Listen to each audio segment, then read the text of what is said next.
Hello everyone! Today I will show you how to deal when you have gaps in data when you are creating a chart.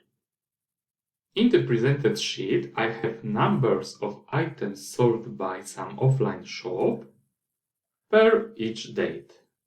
As you can see, we have some gray rows also, and they represent Sundays. So every Sundays we are not working, and therefore there are no items sold on Sundays.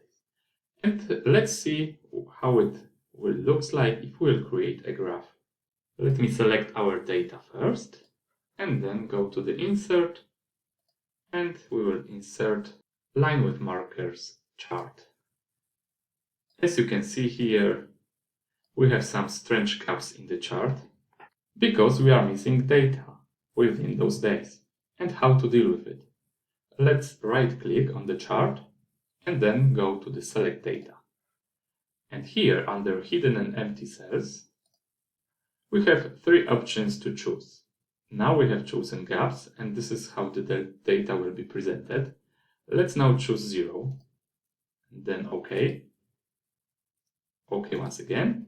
And what happened is that for each day, when we are missing the data, the Excel is putting 0. So although this is true, this is not looking good because it makes an impression that those days were so poor that we couldn't sell even one product. And this is not true because we're just not working. And that's not a good way to presenting that data. Let's go once again to select data.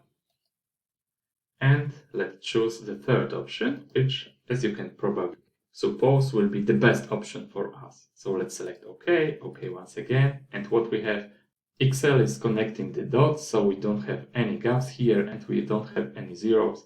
And this is the best way of representing our data in that case.